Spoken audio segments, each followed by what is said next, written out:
Halo teman-teman, hindarilah judi dan semua bentuk judi termasuk judi online. Sebab judi hanya akan membawa sengsara dan derita. Jika kalian melihat komentar spam bot seperti ini, mohon bantuannya untuk melaporkan komentar ini dengan cara seperti ini.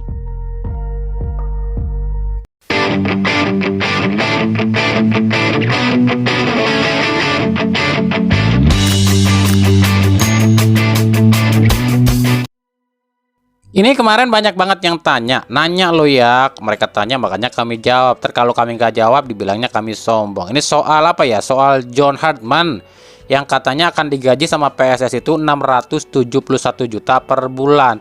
Ini bener nggak bang? Ya kami mana tahu lah, kan mereka yang punya duit, mereka juga yang ngegaji. Ya kalau kalian tanya, kalau misalnya John Hartman ini ke timnas, bakalan sukses nggak di timnas? Kami jawab. Tidak akan sukses. Kami sih pengen timnas sukses, tapi kami sih pikirnya, ya bukan pikir sih, kami feelingnya nggak bakalan sukses. Kenapa bang? Wataknya jelek ya bang? Bukan masalah itu. Kalau wataknya jelek sih ya bodoh amat lah. Kan logikanya gini deh ya, ketumnya aja nih ya sekarang kan lebih senang, lebih sibuk, lebih fokus jadi Menpora. Sementara sepak bolanya atau PSSI-nya diserahin ke waketumnya. Ya gimana timnasnya mau maju, wong pucuk pimpinannya aja nggak fokus di situ. Itu secara logika simpelnya. Lalu jangan lupa juga, apakah si John Hartman ini akan disukai oleh masyarakat Indonesia? Kan belum tentu juga, kecuali para penyepongnya Eto pasti setuju-setuju aja.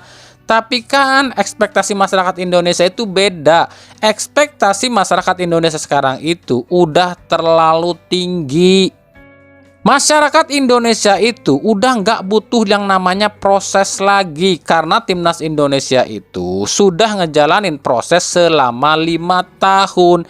Cuma dibutuhkan itu tinggal polesan akhir aja. Kalau misalnya nanti datang pelatih baru terus PSSI nyuruhnya proses lagi, ya makin males lah kita ngikutinnya.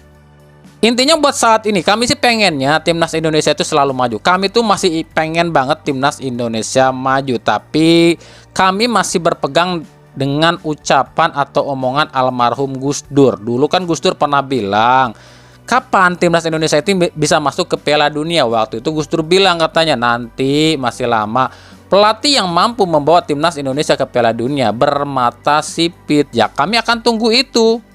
Jadi selama PSSI nunjuk pelatih bukan bermata sipit, ya kami nggak punya ekspektasi mau siapapun dia, apalagi cuma sekelas John Hartman. Kecuali mungkin Ancelotti atau mungkin pelatih-pelatih kelas dunia, oke lah, kita masih sedikit bisa berekspektasi. Kalau ini nggak tahu deh, kami juga nggak punya harapan apa-apa. Ya meskipun kemarin si El Bacot, tahu kan si El Bacot, Asroda itu tuh, ini kan ngebacot lagi tuh kemarin katanya, target kita di Piala Asia juara, target inilah, target itulah. Bodoh amat, lu mau target inilah, target ono lah, ngebacot inilah, ngebacot ono. Kami udah nggak peduli. Intinya buat sekarang ini kami tutup mata sama PSSI. Toh juga nanti kalau misalnya Eto ini mundur, yang gantiin siapa? Jainuddin, sama aja kan? Jadi ya buat kalian semua ya pecinta timnas Indonesia sampai 2027 ya nikmatin aja segala drama dan kekonyolan PSSI. Gitu aja kalau kami.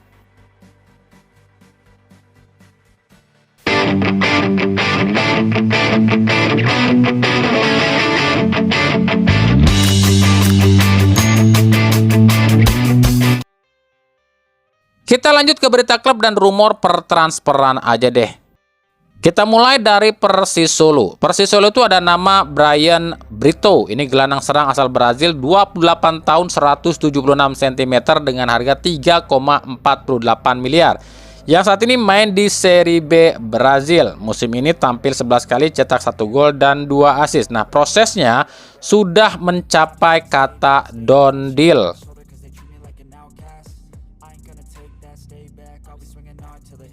Dari Arema ada nama Kelvin, ini winger ex timnas Brazil U23 yang saat ini main di Serie C Brazil. Ini sih kalau lihat dari CV-nya, dia ini pemain nggak kaleng-kaleng loh. Dia ini mantan pemain FC Porto di Portugal, pernah main di Sao Paulo, Botafogo, Corinthians, Vasco da Gama, dan klub-klub besar di Liga Brazil. Nah, prosesnya sekarang ini masih bersifat negosiasi antara Arema dengan pihak si agen dari Kelvin. Nah, harganya sih sebenarnya nggak tertulis ya di Transfermarkt berapa, tapi kalau harga sebelumnya itu adalah 4,48 miliar. Di sisi lain, Arema pun melepas back potensial Brandon Schuneman, sepupunya Claudia Schuneman ya. Ini katanya akan dilepas ke PSPS Pekanbaru. Nah, keputusan manajemen Arema melepas Brandon ini disesalkan oleh Aremania, sebab menurut Aremania lebih baik melepas Yan Mota ketimbang melepas dari Brandon Schuneman. Piye Sam? Setuju pora? Dari Persija Jakarta, 11 kali juara tanpa degradasi. Kami yang terbaik di negeri ini. Maaf ya, kami jadi ngakak loh ya. Bukan apa-apa. Aneh juga di Jakarta, tapi kudunya ya kagak gitu juga kali. Terbaik ya. Terbaik apanya dulu nih? Terus apa kabar tuh dengan dana APBD? Apa kabar juga dari 94 sampai sekarang baru 2 bintang? Apa kabar juga alat latihan pakai paralon? Maaf ya, terbaiknya belah mana nih? Nah, soal alat latihan pakai paralon ini, kemarin di kolom komentar ada yang komentar kayak gini. Ya nggak apa-apa kalau menurut gua mah, yang penting kan prestasinya, dalam tanda kurung jumlah penonton terbanyak di liga. Baru keluar dari goa tong. Ada nih ya, lihat dulu deh updatean yang terbaru dari LIB. Siapa ya peringkat pertama supporter paling banyak sampai pekan 15? Aduh, nape sih dia lagi. Wadidaw. Terus ada nih yang komentar lagi yang lebih lucu lagi buat kami. Dia komentarnya apa? Gak apa-apa, yang penting latihannya nggak numpang di lapangan pendamping stadion. Wadidaw, ini nih contoh orang kalau nggak punya pengetahuan tapi sok-sokan komentar. Dia bilang apa? Numpang. Yang numpang siapa ya? Lah emangnya Persija punya training ground gitu? Lah bukannya ini tanah-tanah orang yang disewa sama Persija? Terus bukan di Jakarta lagi, di Sawangan Depok cuy. Nah kalau tanah ini diambil sama pemiliknya, lah Persija mau latihan di mana? Makanya sebelum komentar itu tambah dulu ilmu pengetahuan. Yang lu bilang numpang itu siapa? Sorry ya, yang dipakai latihan oleh Persib itu tanahnya Persib. 100 hektar ke belakang itu semuanya milik Persib, tinggal dibangun training ground aja. Udah dibeli tuh tanah sama Persib, kagak nyewa lagi dari orang Bekasi. Makanya nih ya, aneh kasih tahu kalau punya otak itu dipakai buat hal-hal yang penting. Jangan cuma ngejulidin orang tapi dianya sendiri kagak mau dibenerin. Harusnya jadi supporter itu kalau lihat yang ginian kalian protes sama manajemennya. Woi manajemen, malu-maluin aja lu klub aja so elit. Masa pakai paralon? Iya sih, fungsinya emang tetap sama, tapi kan gengsinya beda. Maaf lo ya, kami bukan lagi ngeledekin Persija, tapi buat nyadarin manajemen Persija dan juga supporter-supporter yang sok-sokan nyinyirin orang tapi nggak tahu klubnya sendiri gitu loh. Supporter harus tahu bagaimana caranya ngebajuin timnya sendiri daripada sibuk nyinyirin supporter lain. Manajemennya pun harus sadar, daripada sibuk nyinyirin klub lain, mendingan urus klub sendiri. Itu loh maksud kami. Jangan sampai mereka sibuk mencaci maki, sibuk nyinyirin, tapi kondisi mereka sendiri memprihatinkan. Kan itu yang maksud kami. Jadi kritikan itu bukan ejekan, kritikan itu membangun supaya mereka jadi lebih baik lagi. Contoh yang satu ini nih, Persija sempat kabarin katanya ajukan tawaran nih sama kaptennya Persik Kediri Ezra Walian. Tapi kabar terbaru yang kami dapat katanya kemungkinan Persija ini nggak bisa nih dapetin Ezra Walian. Kami nggak tahu juga alasannya kenapa, tapi katanya loh ya, isunya Ezranya nolak main di Persija. Nah gimana tuh? Ini kan berat ini mah gitu kan. Dari Malut United, kemenangan 3-2 atas Borneo FC membuat Malut United ini tuh tempel ketat. Borneo FC jadi tim tak terkalahkan di musim ini. Jika Borneo mampu 11 kali menang beruntun, Malut United sejauh ini sudah 10 laga nggak terkalahkan. Tapi bedanya 10 laga Malut tak terkalahkan itu dengan catatan 8 menang dan 2 kali imbang. Ya meskipun dalam perjalanannya ada beberapa laga juga yang kontroversi.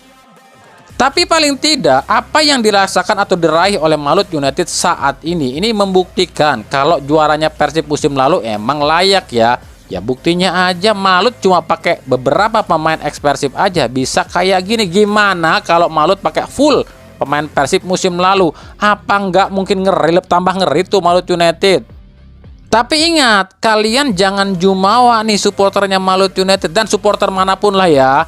Sebab yang tahu seluk-beluk sepak bola Indonesia, dalam catatan sejarahnya di Liga Indonesia itu belum ada satupun klub yang jadi juara Liga Indonesia dengan juara bersih ataupun tanpa bantuan pihak lain. Pasti ada yang atur lah.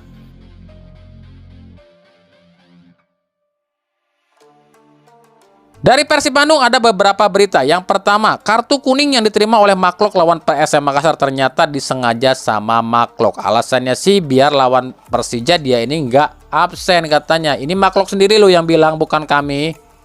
Karena kalau kata Maklok katanya, kalau dia di laga ini nggak dapat kartu, terus laga lawan Kediri dapat kartu, dia akan absen dong lawan Persija Jakarta.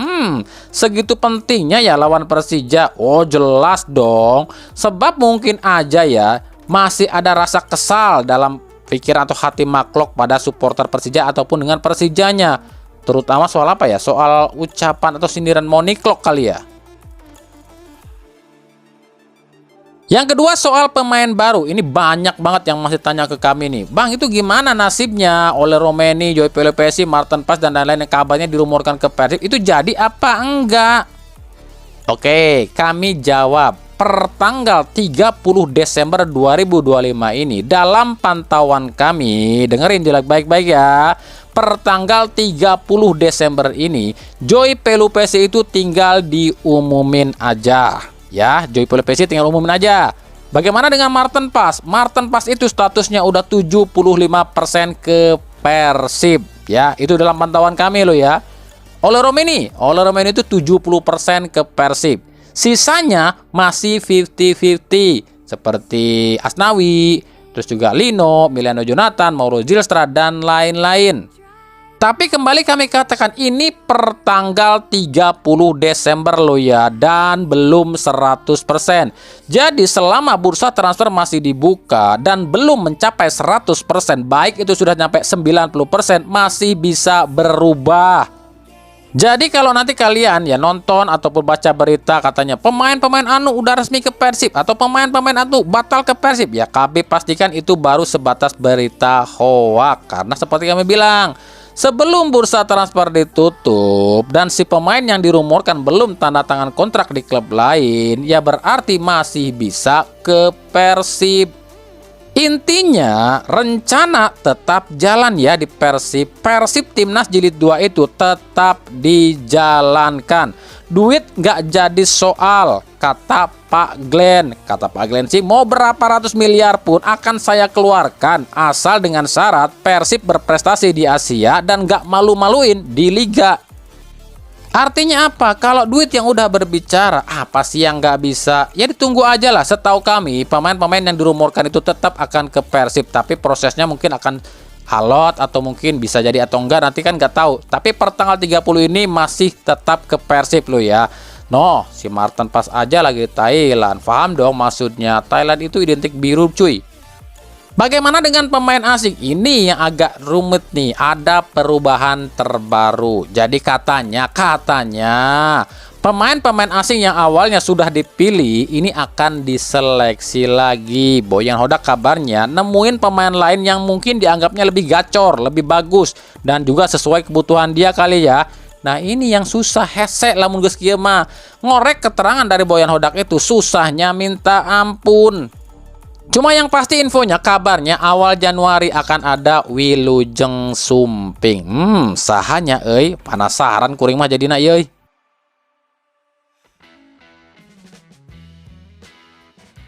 Bagaimana dengan pertandingan Belanda lawan Belanda atau Bali United lawan Dewa maksudnya.